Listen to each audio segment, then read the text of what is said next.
మమ్మల్ని మీ ఫ్రెండ్స్ అనుకుని చెప్పండి.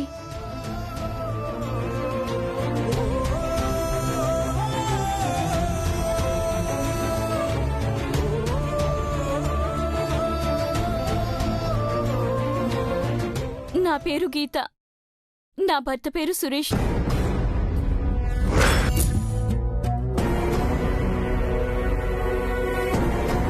క్యాంపస్ లో ఉన్నప్పుడే సురేష్ పరిచయం అయ్యాడు. ఇద్దరం ప్రేమించుకున్నాం. సురేష్ది బాగా డబ్బున్న ఫ్యామిలీ, మేం చాలా పూర్. సురేష్ వాళ్ళ ఫాదర్ దేవుడయ్యా. మా పెళ్లికి ఒప్పుకోలేదు. దాంతో సురేష్ నేను రహస్యంగా గుళ్ళో పెళ్లి చేసుకుని చాటుగా కాపురం పెట్టాం. ఈ మధ్య ప్రెగ్నెన్సీ కన్ఫర్మ్ అయ్యింది. ఆ విషయం చెప్పినప్పటి నుంచి సురేష్ ఇంటికి రావడం మానేశాడు. నాకు మొహం చాటేశాడు. ఎదురుపడి అడిగితే నాతో, నా కడుపులో పెరుగుతున్న బిడ్డతో ఏ సంబంధం లేదన్నాడు. మా ప్రేమకు పెళ్లికి సంబంధించిన సాక్ష్యాలన్నీ కాల్చి బూడిద చేశాడు. ఇప్పుడు నేను సురేష్ భార్యనని చెప్పడానికి నా దగ్గర ఏ ఒక్క ఆధారము లేదు.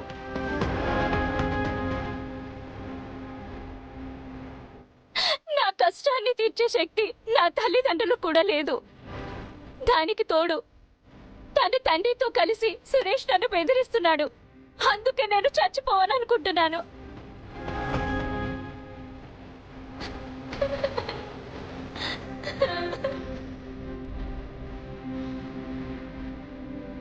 ఎంత దారుణం అండి! ప్రేమించినట్టు నటించి పెళ్లి చేసుకుని అవసరం తీరాక వదిలేస్తాడా? డబ్బుందని ఏమైనా చేయొచ్చు, ఏం చేసినా చెల్లుతుందని అనుకుంటున్నాడు. మీ తరపున అడిగే వాళ్ళు ఎవరూ లేరా అమ్మా? ఆ ధనవంతులను ఎదిరించి బలమైన గొంతు నా దగ్గర లేదు సార్. నాకుంది.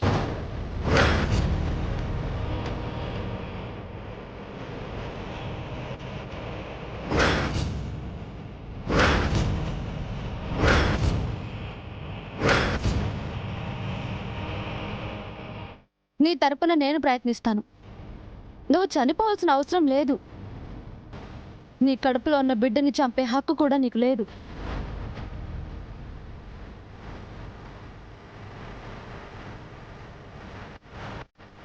By the way, I'm Divya, advocate.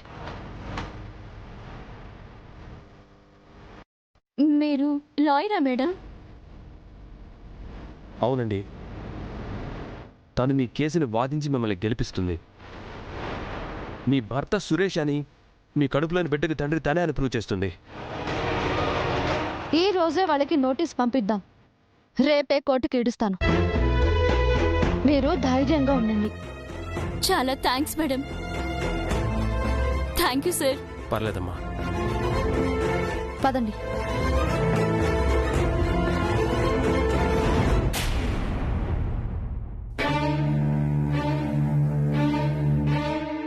అమ్మా చెల్లెమ్మా, ఏం చేస్తున్నావమ్మా?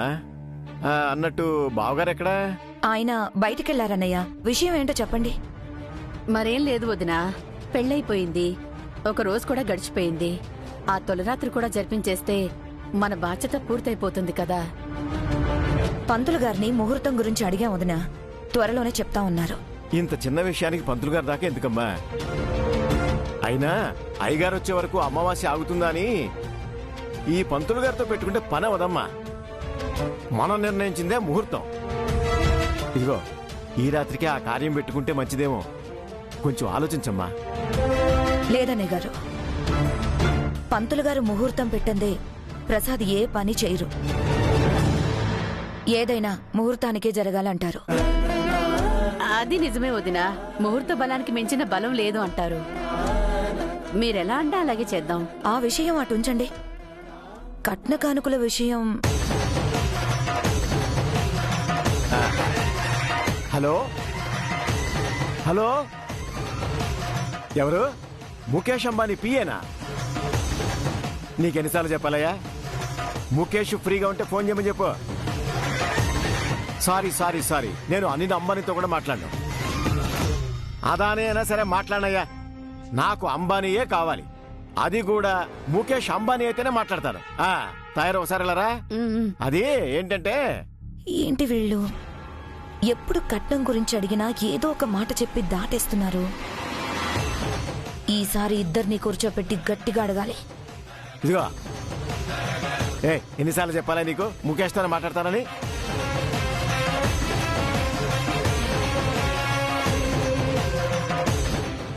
అమ్మయ్యా, త్రుటిలో ప్రమాదం తప్పింది.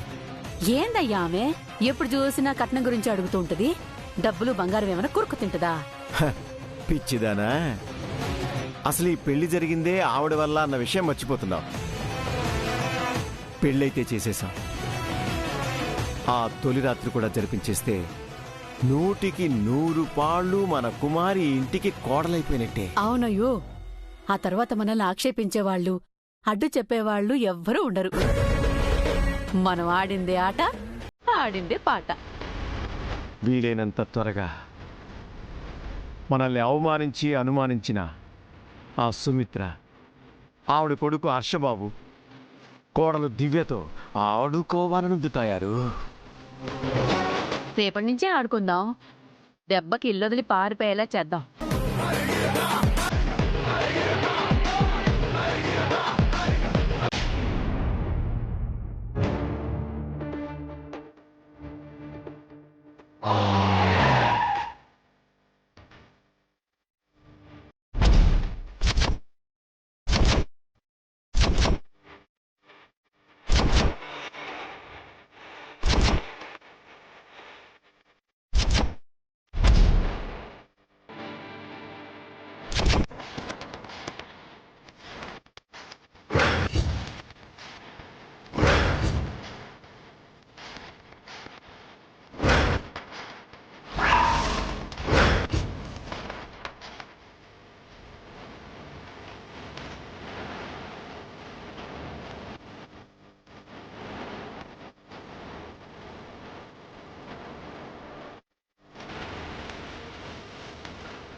ఏమండి,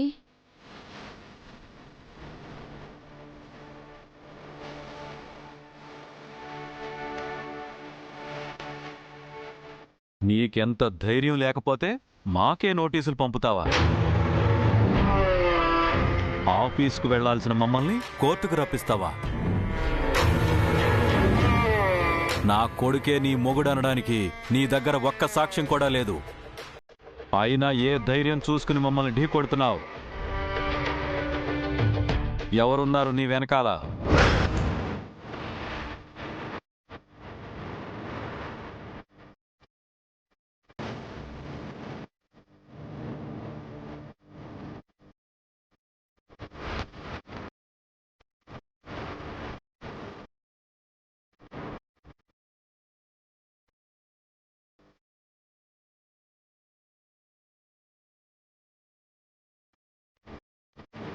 పదండి. పదండి.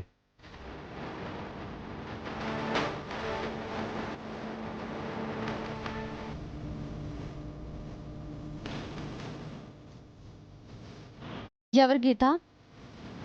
దీనికి ధైర్యం ఇచ్చింది మీరేనా? అవును. జంట చూడముచ్చటగా ఉన్నారు. నిండు నూరేళ్లు ఇద్దరూ కలిసి బతకాలంటే ఈ కేసును వదిలేయండి. కాదు కూడదు అంటే మీ ఇద్దరిలో ఒకరు చావడం ఖాయం. ఏంటి సార్, కోర్టు ఇంకా మొదలవనే లేదు, అప్పుడే భయం పట్టుకుందా? బెదిరింపులకు దిగుతున్నారు. నాకు కోర్టు మెట్లెక్కడం కొత్త కాదు, ఎన్నో కేసులు నడిపించాను. అబ్బా, అందుకేనా కొడుకుని ఊరి మీద కుదిలేశారు? అడ్డమైన సంపాదన చేతికిచ్చి ఊరి మీద పడి అమ్మాయిల జీవితాలతో ఆడుకోమని చెప్పారా? మేం జీవితాలతో ఆడుకోవడమే కాదు, అవసరమైతే జీవితాల్ని ముగిస్తాం కూడా. మాతో పెట్టుకుంటే పుట్టగతులుండవు. మిస్టర్ దేవుడయ్యా, మీ బెదిరింపులకి ఇక్కడెవరూ భయపడరయ్యా. ఈ అమ్మాయికి న్యాయం జరిగేంత వరకు కోర్టులో పోరాడే దమ్ము ధైర్యం నాకున్నాయి. మీకు ధైర్యం ఉంటే కోర్టు లోపల ఫైట్ చేయండి, కోర్టు బయట కాదు. పేరుకే నేను దేవుడయ్యా, కాని నేను రాక్షసుణ్ణి. నా గురించి మీకు తెలియదు. నేను తలుచుకుంటే ఈ కోర్టును కూడా కొనగలను. ఈ సిటీలో నన్ను మించిన రియల్ ఎస్టేట్ వ్యాపారి లేడు. కోర్టు అంటే 4 గోడలు, 2 బల్లలు, 10 కుర్చీలు ఎక్సెట్రా ఎక్సెట్రా కాదు దేవుడయ్య గారు. రియల్ ఎస్టేట్లో కొనేయడానికి. కోర్టు అంటే న్యాయం, నిజంతో మాత్రమే న్యాయం పొందగలం. నిజాలను సమాధి చేసి వాటి పునాదులపై అబద్ధాలతో అపార్ట్మెంట్లు కట్టిన వాణ్ణి. అలాంటి నాతో పెట్టుకుంటున్నారు. ఇప్పుడే వదిలేస్తే గీత ఒక్కటే చస్తుంది. కాదని ముందుకెళ్తే ముగ్గురు చస్తారు. మీ కళ్ళకి మేం ముగ్గురమే కనిపిస్తున్నాం. మీరు చూడని 4వ ప్రాణం గీత కడుపులో ఊపిరి పోసుకుంటుంది. ఆ ప్రాణమే మీ ఉసురు తీస్తుంది. తాటాకు చప్పుళ్ళకి భయపడే కుందేలను కాదు నేను. భయపడేదాన్ని అయితే అడ్వకేట్ ప్రొఫెషన్లోకి వచ్చుండేదాన్నే కాదు.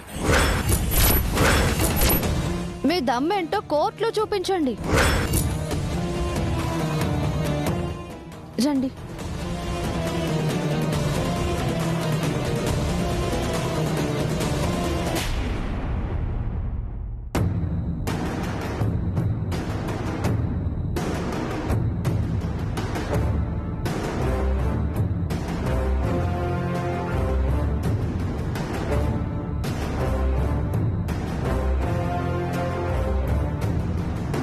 ప్రొసీడ్. యువర్ ఆనర్, కూటి కోసం కోటి విద్యలు అన్న నానుడు పోయి ఇప్పుడు క్యాష్ కోసం క్యారెక్టర్లెస్ అన్న కొత్త సామెత పుట్టుకొచ్చింది. ఇది నేను ఎందుకు చెప్తున్నానంటే నా క్లయింట్ సురేష్ విషయంలో ఇలాగే జరిగింది. నా క్లయింట్ సురేష్ విద్యావంతుడు, ధనవంతుడు, ఈ సొసైటీలో పేరు ప్రఖ్యాతలున్నవాడు. ఇది సాకుగా చేసుకొని గీత అనబడే ఈ అమ్మాయి నా క్లయింట్ ని ట్రాప్ చేసింది. వేరొకరిని ఇష్టపడి అతనితో కలిసి చెడు తిరుగుళ్ళు తిరిగి ప్రెగ్నెంట్ అయ్యుండి కూడా అతను మొహం చాటేయడంతో ఆ నేరాన్ని నా క్లయింట్ పై నెట్టి నా క్లయింటే తన భర్త అని, తన కడుపులో పెరుగుతున్న బిడ్డకి అతన్నే తండ్రిని చెయ్యాలని పథకం వేసింది. అందుకే ఏ నేరం చెయ్యని నా క్లయింట్ని దోషిగా ఈ కోర్టులో నిలబెట్టింది. అబద్ధం. ఆయనే నా భర్త. ఆయనే నా బిడ్డకు తండ్రి. మేం ప్రేమించి పెళ్లి చేసుకున్నాం.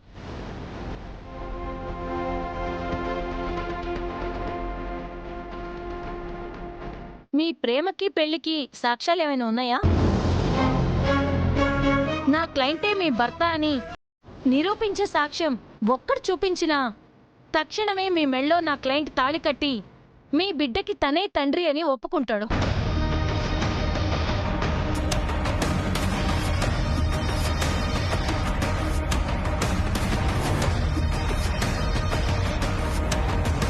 That's all your honour.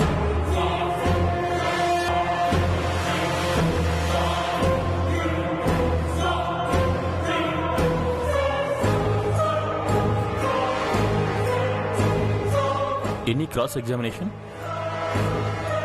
Yes your honour. గౌరవ లాయర్ గారికి మహిళల పట్ల చాలా గౌరవం ఉన్నట్టుంది. అందుకే డబ్బు కోసం మహిళలు తమ వ్యక్తిత్వాన్ని వదులుకుంటారు అని గౌరవ న్యాయస్థానంలో స్టేట్మెంట్ ఇచ్చారు. సారీ యువర్ ఆనర్, నేను అందరు అమ్మాయిల గురించి చెప్పలేదు. అలాంటి కన్నింగ్, క్యారెక్టర్లెస్ అమ్మాయిల గురించి మాత్రమే చెప్పాను.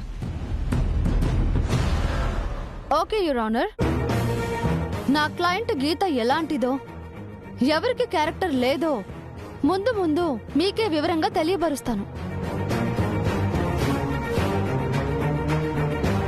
సురేష్ ని కొన్ని క్వశ్చన్స్ అడగడానికి అనుమతినివ్వాల్సిందిగా కోర్టు వారిని కోరుకుంటున్నాను. Permission granted. మీ పేరు? సురేష్. ఏం చేస్తూ ఉంటారు? మా డాడీ బిజినెస్ చూస్తుంటాను. ఏంటి ఆ బిజినెస్? Real estate. మీకు గీత తెలుసా? తెలీదు.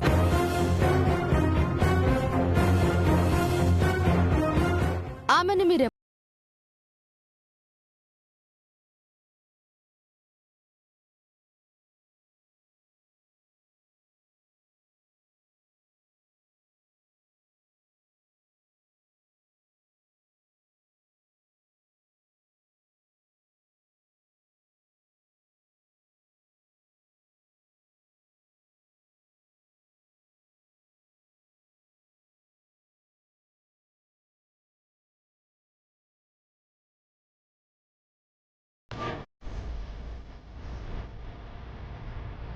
చెప్పండి సురేష్.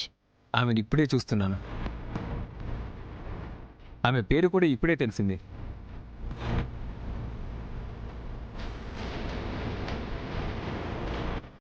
అంటే ఆమెతో మీకు పరిచయమే లేదు, పలకరింపు లేదు, ఆమెను మీరెప్పుడూ చూడలేదు, కనీసం ఆమె పేరు కూడా మీకు తెలీదు, అంతేనా? అదే కదా చెప్పాను. మీరు ఏ కాలేజ్లో చదువుకున్నారు? విజ్ఞాన్ కాలేజ్. పీజీ ఎక్కడ చేశారు? ఉస్మానియా యూనివర్సిటీలో. బాగా ఆలోచించి చెప్పండి సురేష్ గారు. నాకేం మతిమరుపు లేదు. Okay, good. యువర్ ఆనర్, గీతని కొన్ని ప్రశ్నలు అడగడానికి అనుమతించవలసిందిగా కోరుకుంటున్నాను. గ్రాంటెడ్. గీత, మీరేం చదివారు? ఎంఎస్సి. ఎక్కడ చదివారు? ఉస్మానియా యూనివర్సిటీలో. సురేష్ మీకు అక్కడే పరిచయమా? Objection your honour. ఎందుకు మేడం? ఇప్పుడే కదా సురేష్ కూడా ఉస్మానియాలోనే చదివానని చెప్పాడు.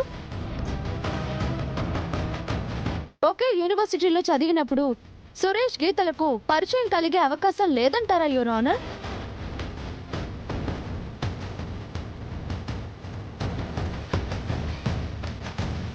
Objection overruled. You may proceed. Thank you your honour. మీరు సురేష్ ప్రేమించుకున్నారా? అవును మేడం, ప్రేమించుకున్నాం. మీ ప్రేమ విషయం మీ రెండిళ్లల్లో తెలుసా? తెలీదు. పెళ్ళయ్యే వరకు ఎవరికి చెప్పొద్దని సురేష్ చెప్పాడు.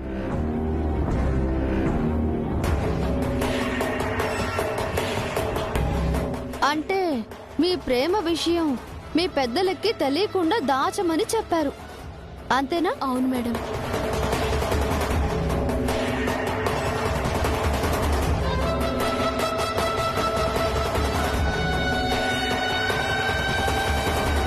యువర్ ఆనర్, విషయం క్రిస్టల్ క్లియర్గా ఉంది.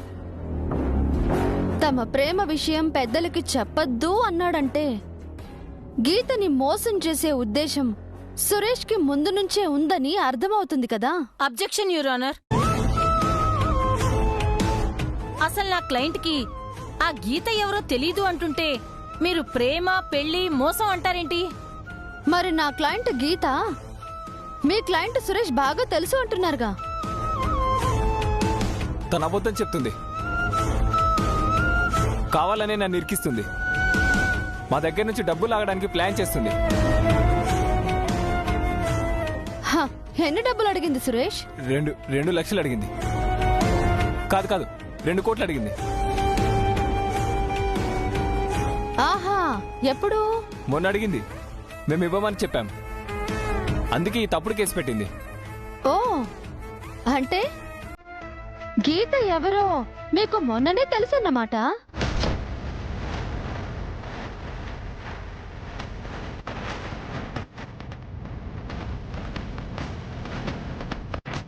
మరి గీతని మీరు మొన్ననే చూసినప్పుడు ఈ రోజే ఇక్కడే ఇప్పుడే చూశాను అని ఎందుకు చెప్పారు?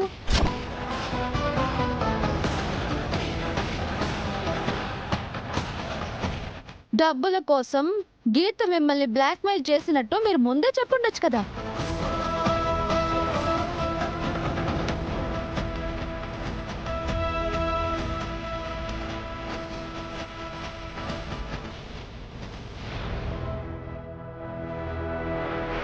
గీత, మీరు సురేష్ ఎప్పుడు పెళ్లి చేసుకున్నారు? 4 నెలల క్రితం మేడం. ఓ గుళ్ళో పెళ్లి చేసుకున్నాం. మీ పెళ్లికి మీ పెద్దలు ఎవరూ రాలేదా? వాళ్ళ ఇంట్లో మేం పెళ్లి చేసుకోవడం ఇష్టం లేదు మేడం. ఆ విషయం సురేషే చెప్పాడు. మా ఇంట్లో కూడా మా పెళ్లి గురించి చెప్పాల్సిన అవసరం లేదన్నాడు. పోనీ మీ పెళ్లికి మీ ఫ్రెండ్స్ ఎవరైనా వచ్చారా? ఎవరిని పిలవద్దని సురేష్ చెప్పాడు మేడం.